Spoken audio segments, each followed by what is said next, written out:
Se da vida as ondas agitadas são, se desanimado julgas tudo vão, contas muitas bênçãos, conta cada vez, e has de ver surpreso quanto Deus já fez. Quantas bênçãos e quantas são, recebidas da divina mão. Uma, conta cada vez, has de ver surpreso quanto Deus já fez. Tens acaso mágoas, duro é teu lidar, é pesada a cruz que tens de suportar. Contas muitas bênçãos, não duvidarás, e cantando alegre os dias passarás. Quantas bênçãos e quantas são, recebidas da divina mão. Uma, conta cada vez, has de ver surpreso quanto Deus já fez.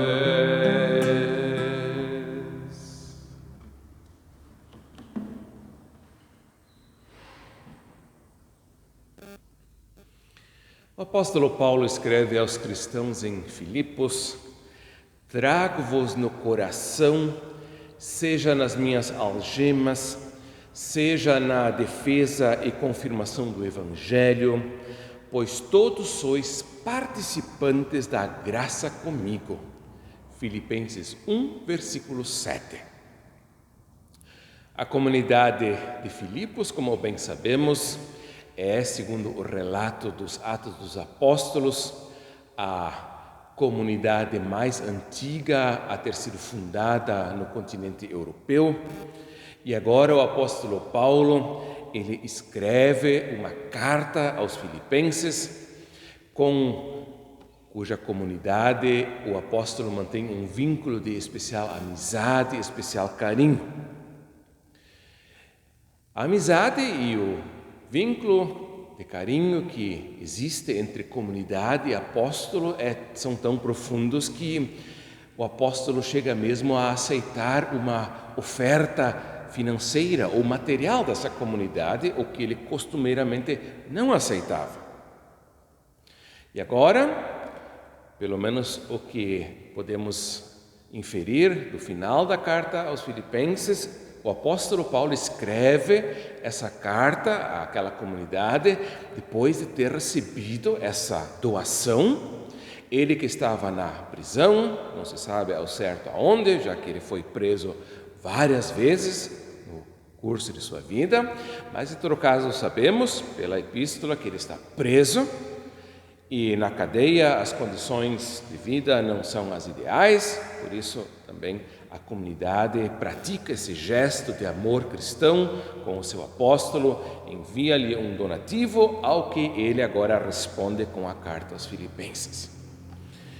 E o apóstolo agora então, ele expressa o seu carinho com a comunidade quando diz que ele a traz no coração, seja nas suas algemas, embora preso. Vocês estão comigo aqui no meu coração. Também quando, de repente, há alguns momentos em que há audiências, talvez relativas ao processo pelo qual ele está passando e onde ele tem que, então, se defender e explicar, afinal de contas, o que ele faz como apóstolo. Pois todos vós sois participantes da graça comigo. Na sequência, nós vamos meditar sobre uma outra passagem também de Filipenses 1, que é o texto indicado como texto de pregação para este 16º domingo após Pentecostes, 20 de setembro de 2020. E lá o apóstolo vai fazer referência à graça de poder padecer por Cristo.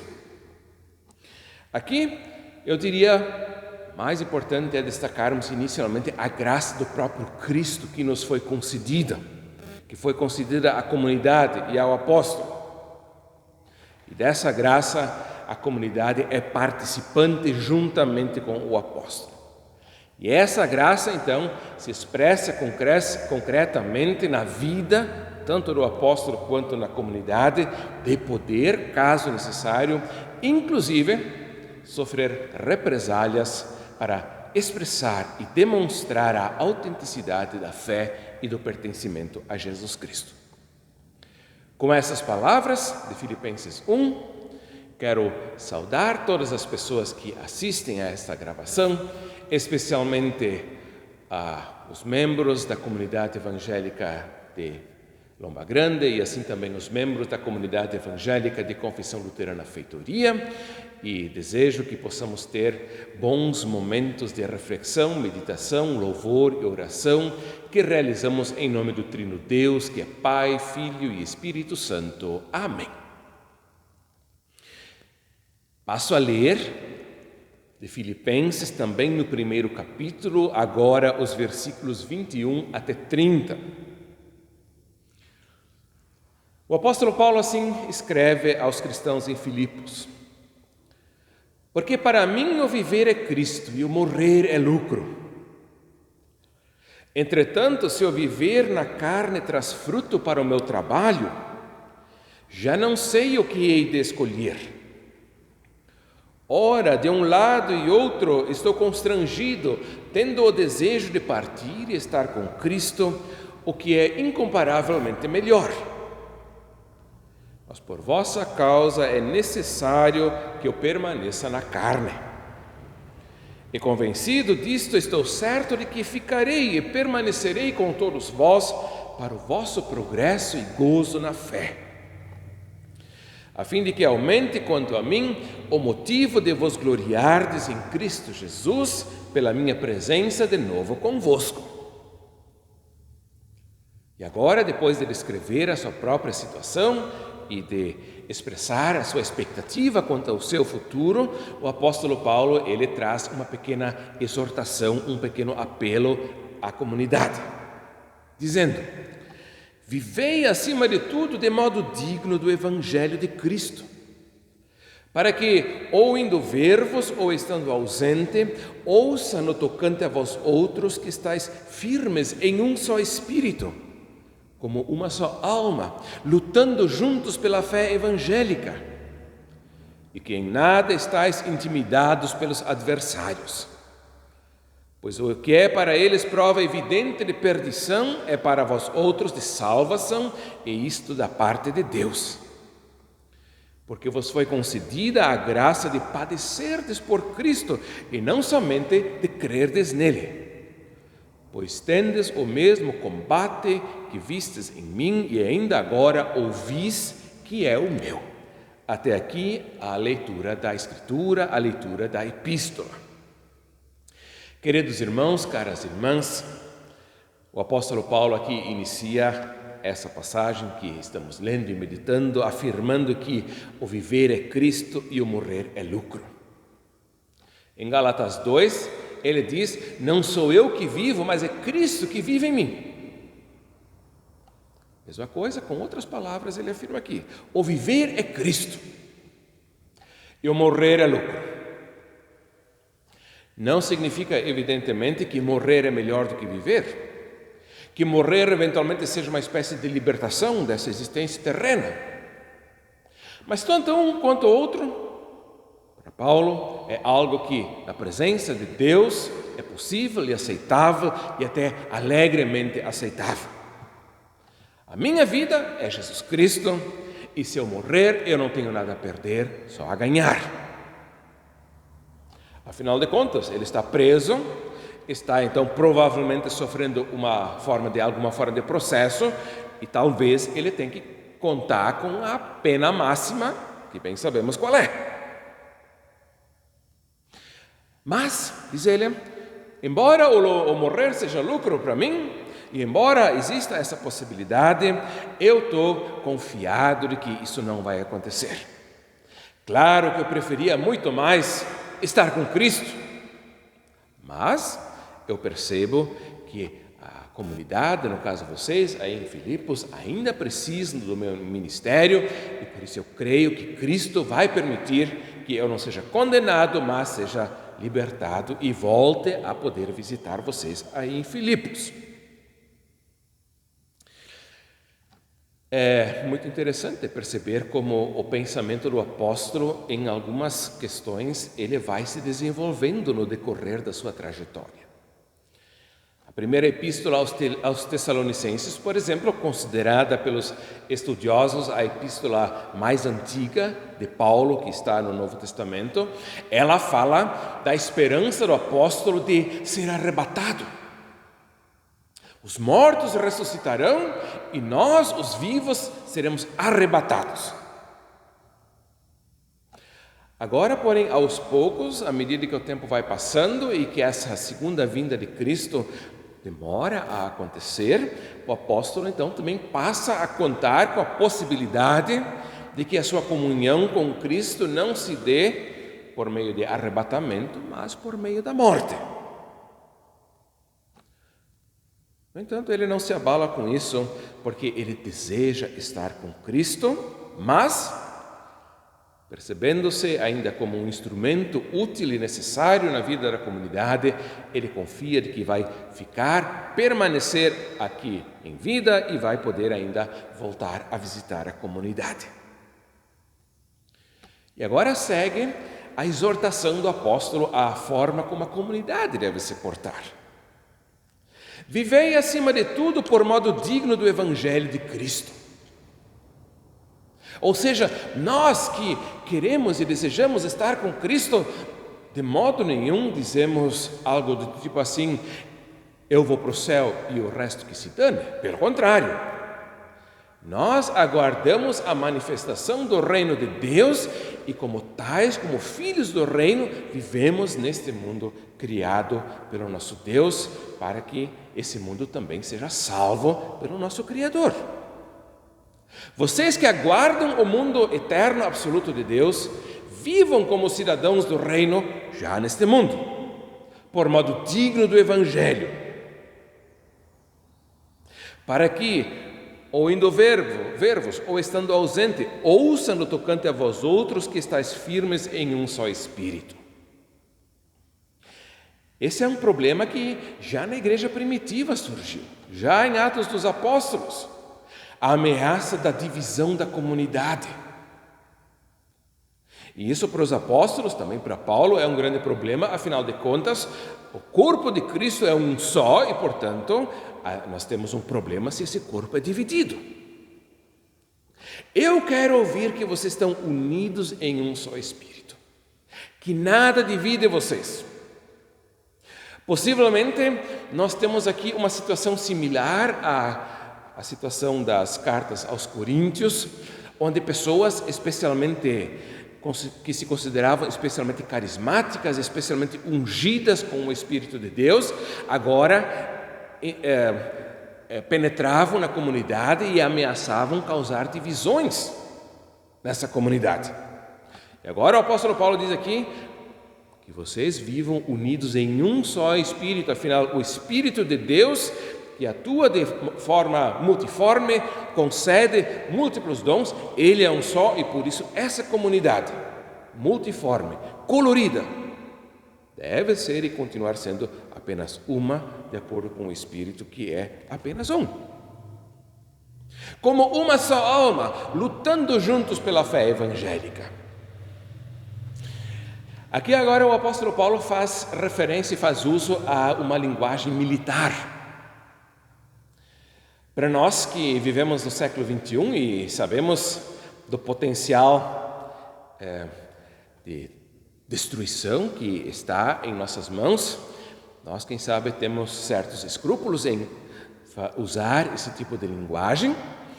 O apóstolo Paulo aqui ele usa essa linguagem. Talvez precisamos imaginar que entre os cristãos lá em Filipos havia pessoas que no passado tinham sido soldados e que então entendem essa metáfora. E não sei se é daqui que vem essa formulação. Em todo caso, a teologia cristã ela tem falado então da igreja que está neste mundo à espera da manifestação plena do reino, como sendo uma igreja militante, a igreja que está em luta e que aguarda para vir a ser um dia a igreja triunfante. No momento, a situação ainda é de combate, lutando juntos pela fé evangélica, não da igreja evangélica, mas da fé que vem do Evangelho, e que em nada estáis intimidados pelos adversários, sejam eles de fora da comunidade ou, quem sabe, pessoas, digamos assim, missionários externos que se infiltram na comunidade e que geram tensões e, quem sabe, até divisões na comunidade. Pois o que para eles é prova evidente de perdição, é para vós outros de salvação. Aqui temos uma forma comentada de 1 Coríntios 1,18, que a palavra da cruz para os que se perdem é loucura, mas para nós que somos salvos é poder de Deus. Possivelmente esses carismáticos, eles enfatizavam de tal maneira a ressurreição de Cristo, o poder de Deus, de tal maneira que não eram mais capazes de testificar o poder de Deus manifestado na cruz. E agora, então, possivelmente o apóstolo Paulo, então, ele coloca essas pessoas nessa situação e diz: olha, essas pessoas que querem ser muito poderosas, esquecem que a salvação, o poder de Deus, não está na glória, na majestade, mas está na fraqueza, está na cruz do seu Filho. E dessa cruz, nós como cristãos, vocês aí em Filipos, eu aqui na cadeia, e nós no século 21, participamos, temos a graça de participar ao padecermos junto com Cristo.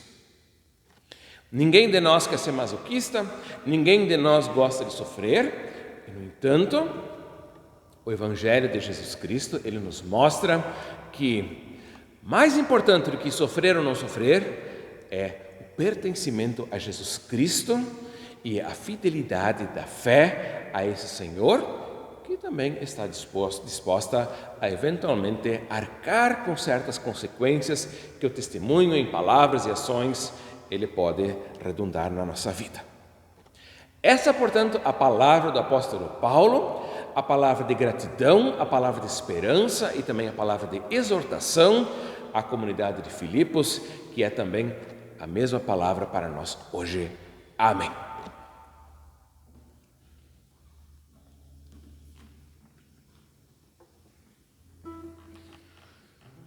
Cantei antes as duas primeiras estrofes do hino número 626 do livro de canto da ISLB. Vou entoar agora as estrofes 3 e 4. Quando vires outros com riqueza e bens, lembra que tesouros prometidos tens. Nunca os bens da terra poderão comprar a mansão celeste em que tu vais morar. Quantas bênçãos e quantas são recebidas da divina mão. Uma, conta cada vez, has de ver surpreso quanto Deus já fez. Seja teu conflito fraco ou forte aqui, não te desanimes, Deus será por ti. Seu divino auxílio derrotando o mal, te dará consolo e paz celestial. Quantas bênçãos e quantas são recebidas da divina mão. Uma, conta cada vez, has de ver surpreso quanto Deus já fez.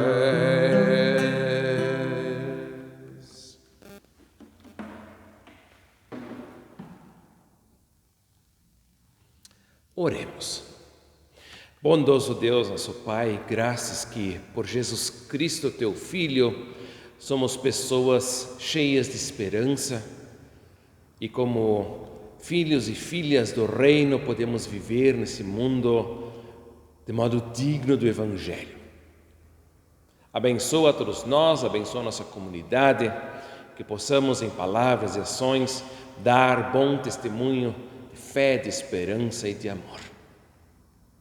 Graças, Senhor, que nenhum de nós precisa gostar de sofrer, muito menos pedir para sofrer, mas que todos nós temos o privilégio de, pertencendo a Ti, pertencendo a Jesus Cristo, também, vez por outra, precisar arcar com uma ou outra consequência do testemunho cristão.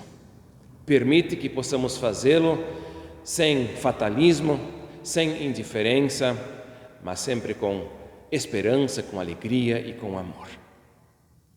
Abençoa e guarda todos nós e ouve-nos quando a Ti chegamos com palavras de Jesus Cristo e dizemos: Pai nosso que estás nos céus, santificado seja o Teu nome, venha o Teu reino, seja feita a Tua vontade, assim na terra como no céu. O pão nosso de cada dia nos dá hoje e perdoa-nos as nossas dívidas, assim como nós também perdoamos aos nossos devedores, e não nos deixes cair em tentação, mas livra-nos do mal, pois Teu é o reino, o poder e a glória para sempre. Amém. O Senhor te abençoe e te guarde.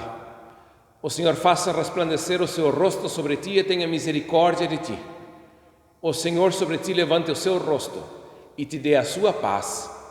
Amém.